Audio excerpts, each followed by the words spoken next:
Liwei turned to Kai, already focused on driving, his voice firm yet controlled as he asked who the flowers were for. Kai said nothing, remaining silent, his eyes fixed on the road, and immediately changed the topic, asking if he should take Liwei to the estate, explaining that he needed to get home quickly to make dinner. Liwei's hands clenched the flowers tighter, the petals pressing into his skin as he asked since when he had developed a love for cooking.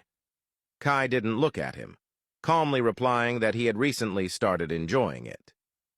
Liwei remained quiet, his gaze sharp and observant, studying every subtle movement, every shift in Kai's expression, before asking again who the flowers were for. Kai glanced briefly at him and stated that they were for his mother, that he wanted to fix things with her, to reconcile.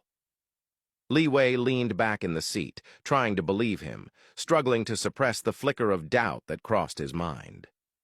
Kai looked at him again, asking if he should take him to the estate, and Liwei shook his head, saying he wanted to go with him to his house instead, that they should head there immediately, that he wanted to taste his so-called cooking.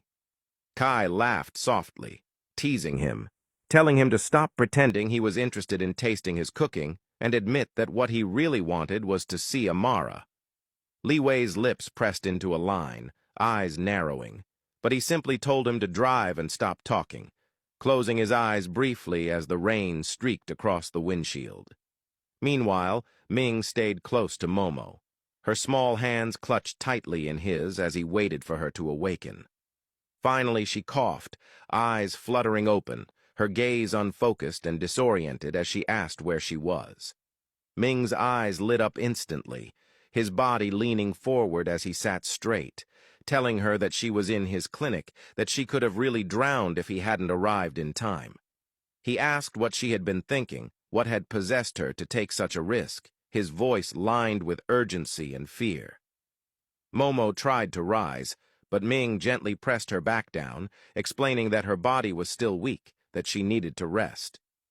She turned to him again, voice trembling, asking why he had saved her, why he cared, knowing full well what she had attempted. Ming's expression softened, though concern remained etched deep in his face, as he told her that she was still young, with a bright future ahead, that she could not simply decide to end it all.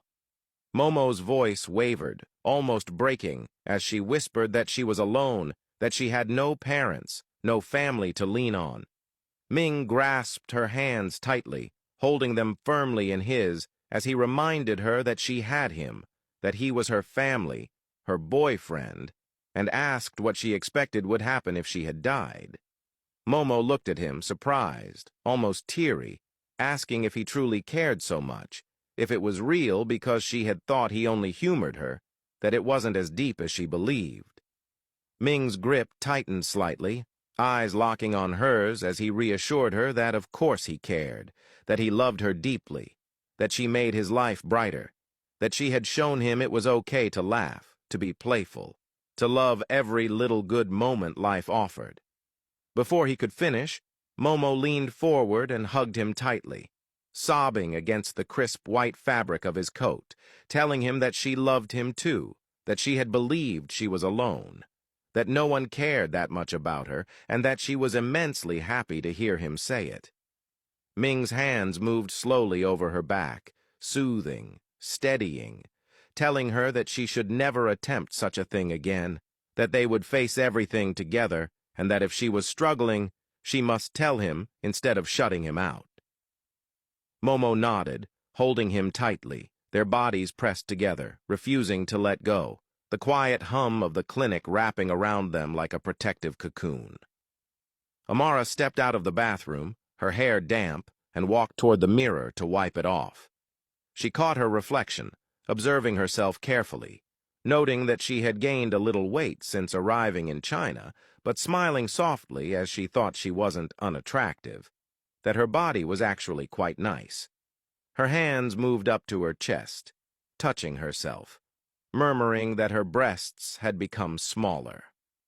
Before she could move again, a voice floated in the room, calm but teasing, stating that her boobs were perfect.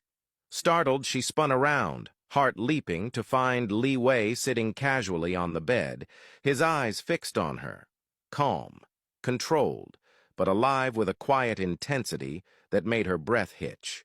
Amara immediately clutched her towel tightly as he called her babe, her voice rising slightly as she asked what he was doing there. Liwei chuckled softly, a low, warm sound, and asked her what she was hiding, reminding her that he already knew every part of her body like the back of his hand, even the parts she hadn't yet discovered. Amara's cheeks flushed at his words, and she looked away, embarrassed, heart racing.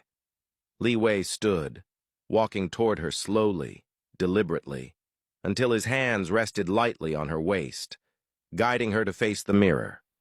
He leaned in, his voice low and intimate, as he whispered that her breasts were the perfect size, that every part of her was mesmerizing, from her skin to every curve and line, and that she didn't need to look at herself and think any part of her body was anything less than perfect.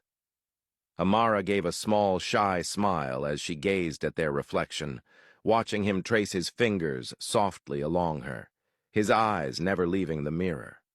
His words grew softer, more tender, as he spoke of the children they were going to have, imagining them together.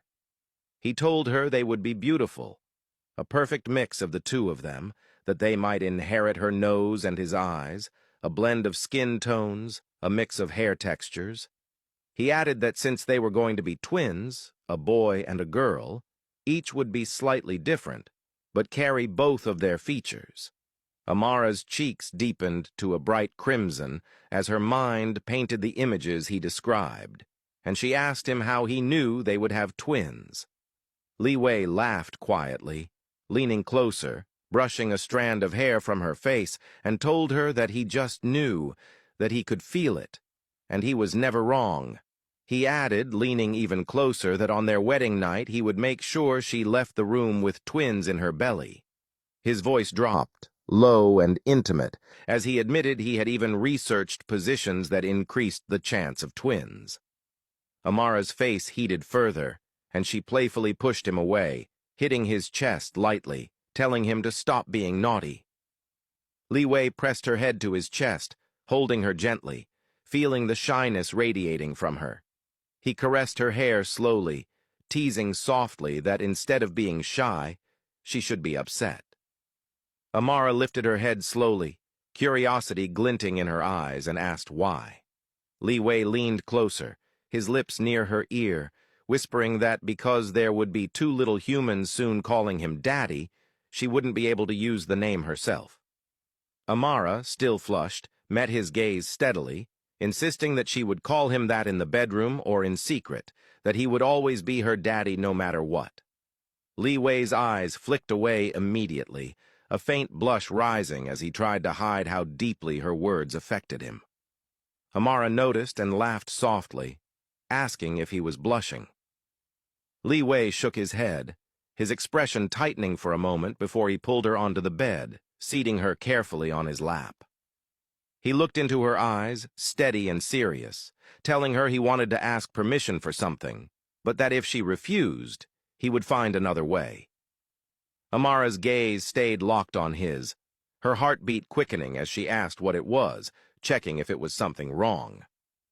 Liwei shook his head, holding her hands firmly in his, and explained that he might have discovered a way to access the system and end his mission sooner than planned. Amara's face lit up with a relieved smile, and he continued, warning her that it would require him to get close to someone, to pretend to form a connection.